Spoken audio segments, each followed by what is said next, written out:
మిగతా ప్రపంచం మీద తాను సాగిస్తున్న సుంకాల సమరం అమెరికా ప్రయోజనాల పరిరక్షణే కాదు, యుద్ధ నివారణకు, ప్రపంచ శాంతికి కూడా అత్యంత ముఖ్యమని సుప్రీంకోర్టులో ట్రంప్ చెప్పుకున్నారు.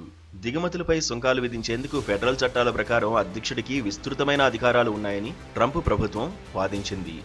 ఆర్థిక అత్యయిక అధికారాలు వాడి సుంకాలు ప్రయోగించడం చట్ట విరుద్ధమంటూ అపీల్స్ కోర్టు తీర్పు చెప్పిన నేపథ్యంలో ట్రంప్ ప్రభుత్వం అమిత వేగంతో సుప్రీంకోర్టును ఆశ్రయించడంతో పాటు వెంటనే విచారణ ఆరంభించి తీర్పు త్వరితంగా వెలువడేట్టు చూడాలని కూడా విజ్ఞప్తి చేసుకుంది. 5 నెలలుగా విదేశాల్లో సాగిస్తున్న చర్చలను, సాధించిన విజయాలను దిగువ కోర్టు తీర్పు అనిశ్చితిలో పడేస్తుందని ట్రంప్ ప్రభుత్వం హెచ్చరిస్తోంది. రష్యా నుంచి చమురు దిగుమతి చేసుకుంటున్న భారతదేశాన్ని అదనపు సుంకాలతో శిక్షిస్తూ ఉక్రెయిన్లో రష్యా చేస్తున్న యుద్ధాన్ని ఆపేందుకు ప్రయత్నిస్తున్నట్టు సుప్రీంకోర్టులో ట్రంప్ ప్రభుత్వం చెప్పుకుంది.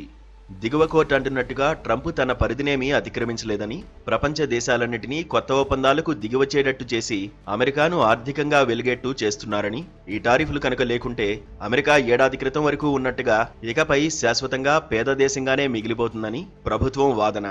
తాము అధికారంలోకి వచ్చిన తర్వాతే దేశం కళ్లు తెరిచిందని, వెలుగుతున్న దేశాన్ని చూసి మిగతా ప్రపంచం అసూయపడుతోందని, కుట్రలు చేస్తోందని నాయకులు చెప్పడం సహజమే కానీ న్యాయస్థానాలు అవును నిజమేనంటాయా అన్నది ప్రశ్న.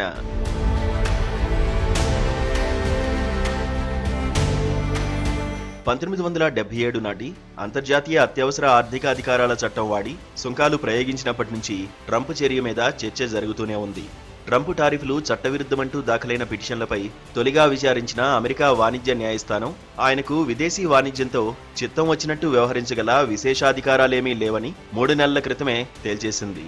అపీల్స్ కోర్టు మరునాడే ఆ తీర్పును నిలిపివేసి ట్రంప్కు తాత్కాలికంగా ఊరట కలిగించినా ఇప్పుడు మంచి మెజారిటీతో కింది కోర్టు మాటే సరైనదని నిర్ధారించింది.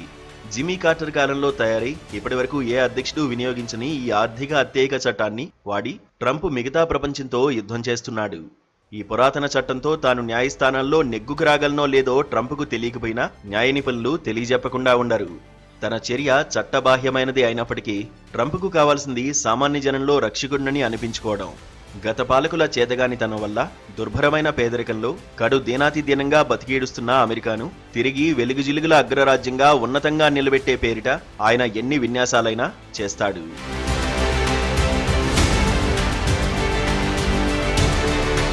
ఏప్రిల్ 2న లిబరేషన్ డే పేరిట ఆయన అక్షర క్రమంలో ప్రతి దేశానికి టారిఫులు విధించిన దృశ్యం చూసిన వారికి ఆయనకు దేశాన్ని తీర్చిదిద్దడం కంటే తాను గ్రేట్ అనిపించుకోవడం ప్రధానమని అర్థమైంది.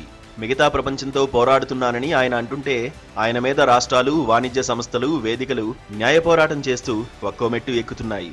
ట్రేడ్ కోర్టు తీర్పులోనూ ఇప్పుడు అప్పీల్స్ కోర్టు తీర్పులోనూ ఆయనకు రాజకీయ కుట్రలు, తన పట్ల ద్వేషం, దేశం పట్ల న్యాయమూర్తుల బాధ్యతారాహిత్యం కనిపించాయి.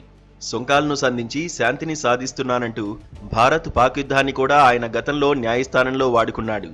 దౌత్యం కంటే, చర్చల కంటే సుంకాల సమరమే సర్వరోగ నివారణి అని ఆయన నమ్ముతున్నాడు. ఎంతటి మొండి దేశాన్నైనా టారిఫ్ వారితో లొంగదీయగలనని గర్విస్తున్న ట్రంప్కు ఇది మరింత పెద్ద ఎదురుదెబ్బ. అమెరికన్ కాంగ్రెస్లో ఎటువంటి చర్చ చేయకుండా దానిని పక్కకు నెట్టేసి ఏకపక్ష నిర్ణయాలు తీసుకుంటున్న ట్రంప్కు రేపు సర్వోన్నత న్యాయస్థానంలో కూడా ఇదే పరిస్థితి ఎదురైతే నైతికంగా ఓడిపోయినట్టే.